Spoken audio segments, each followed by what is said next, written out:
Hi everyone! So, as we go on to spring break and thinking about what's coming after spring break, I wanted to share with you all my children's literature version of Romeo and Juliet. It's kind of our spring break teaser slash reminder of what we saw when Crew of Patches came and visited us. So, this is Romeo and Juliet by William Shakespeare. In the city of Verona lived two grand families, the Montagues and the Capulets. For years they had quarreled bitterly. Even their servants hated one another. The ruler of Verona, Prince Aeschylus, ordered them to stop their ancient feud. "I will sentence to death any Montague or Capulet caught fighting in the streets," he proclaimed. Romeo, the son of Lord Montague, had no time for fighting. He was busy trying to win the heart of the pretty Rosaline. "Rosaline wants to be a nun," said Romeo's cousin Benvolio. "You must forget her and find another love." "Excuse me, gentlemen," interrupted a servant.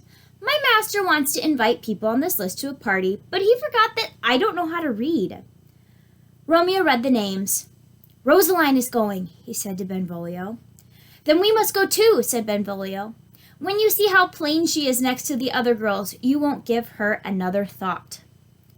"Everyone is welcome, unless they're a Montague," said the servant. "My master's Lord Capulet." Benvolio, Romeo, and his best friend Mercutio arrived at the party in disguise. The lords and ladies of Verona danced across the hall. "You can dance if you want," Romeo said to his friends. "I'm not in the mood." Suddenly, Romeo noticed a girl across the room. She was the most beautiful girl he had ever seen. Rosaline vanished from his mind. The girl saw him and smiled. After the dance, Romeo and the girl found one another in the crowded hall. He took her hands in his. "If my hands feel rough," said Romeo, "I will atone it with a tender kiss." "Your touch is smooth," said the girl, "but let our lips do as our hands do." They kissed. They felt like the only people in the room.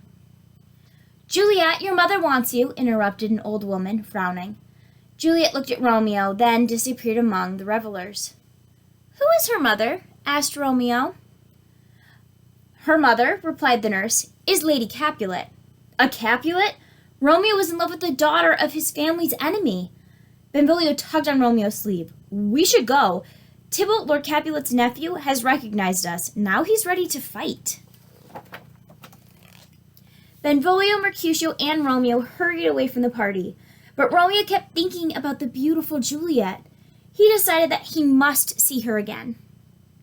Stealing away from his friends, Romeo hid in the Capulet's garden. Voices from an open window floated on the breeze. "Who is that boy, nurse?"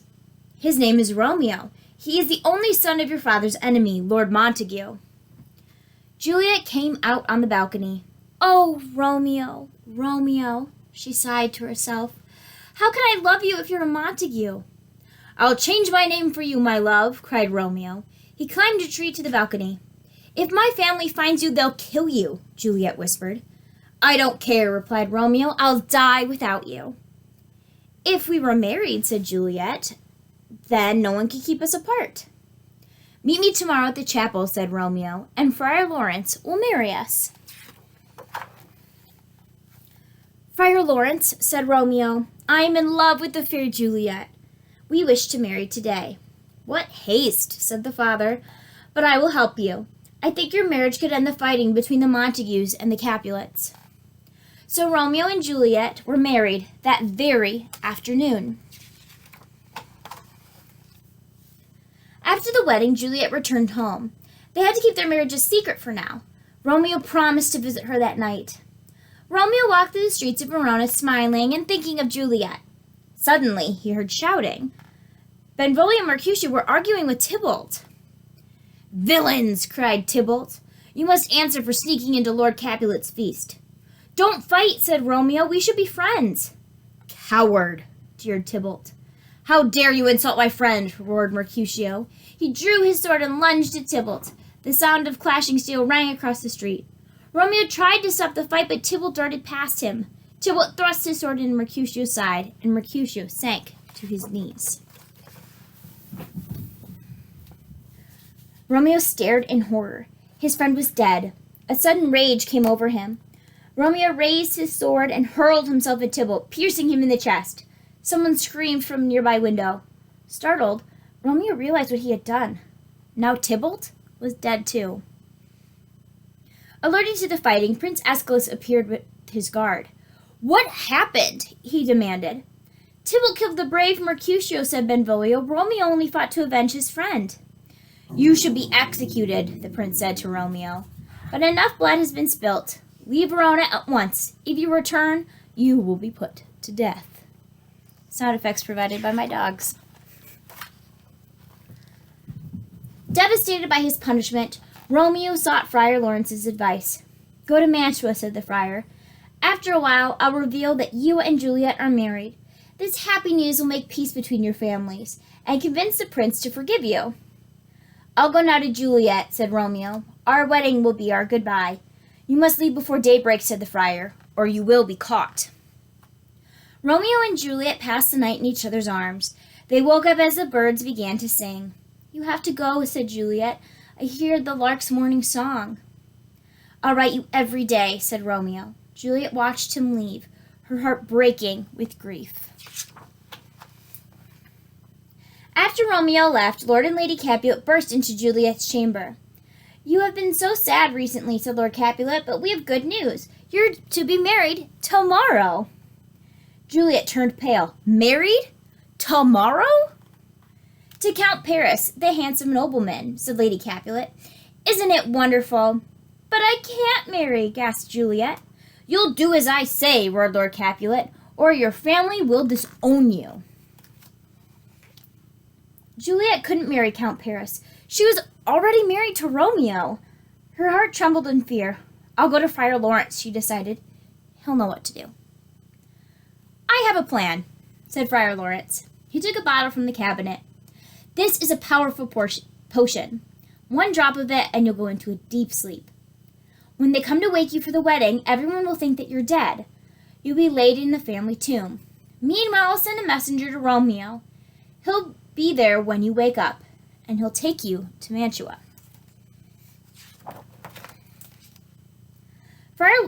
The friar's plan scared Juliet. What if the poison killed her?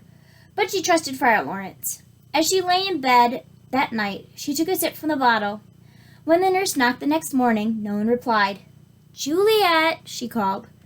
The nurse opened the door. She ran to the bed and screamed. The same morning, a messenger tried to deliver Friar Lawrence's letter to Romeo. At the gates of Mantua, the guards stopped him. "Many people have been sick," they said. "We can't let you pass." Meanwhile, Romeo's trusted servant managed to reach him. "My lord," he said, "I have terrible news. Juliet is dead." "Juliet dead? How could Romeo live without her?" Romeo wandered the streets of Mantua in a daze. Suddenly, he came across an old apothecary shop. The cabinets were filled with strange herbs and medicines. "Apothecary," said Romeo, "you are poor. I will pay you for the portion that can end somebody's life." "This potion will stop any man's heart," promised the apothecary, handing him a vial. A chill wind blew in the Capulets' graveyard. Romeo approached the tomb where Juliet lay. He heard a voice in the darkness. "What are you doing?" "Leave me alone," cried Romeo. A man stepped out of the shadows. Count Paris had come to say goodbye to his betrothed. "You are a Montague. You have no place here," he said to Romeo. "Go away, or I will kill you." Paris drew his sword and slashed at Romeo. Mad with grief, Romeo grabbed his dagger and lunged. Paris fell to the ground. With blood in his hands, Romeo opened the door to the tomb. He stumbled down the narrow steps.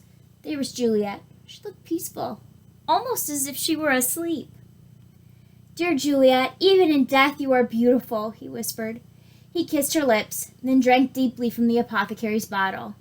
The poison coursed through his veins. Within moments, his heart stopped beating. Juliet opened her eyes. For a moment, she was confused. Then she remembered the friar's plan. But where was Romeo? Suddenly, she saw him laying beside her. "Romeo, wake up," she said. Juliet grasped Romeo's hand, and the apothecary's vial rolled onto the floor. "Poison has killed my true love." It terrible calm came over her. She knew what she would do. "Oh, Romeo, I wish you had left a drop of poison for me to follow you. Maybe some lingers on your lips." Juliet kissed him one last time, drawing the dagger from his belt. "Let me die with Romeo," she said, thrusting the knife into her heart. When Friar Lawrence found out that his message had not reached Romeo, he rushed to the tomb. There he discovered the woeful scene. He sent word to Prince Aeschylus, the Capulets, and the Montagues, who came at once to the graveyard. "Look what your fighting has done," said the prince. "Let your hate die with Romeo and Juliet." "Yes," cried Lord Capulet and Lord Montague, "we will honor their love with a new beginning." And for the first time, they embraced each other as friends. The end. So, a much simpler version of Romeo and Juliet than we are going to be reading together, but that is what you can look forward to when we get back from spring break.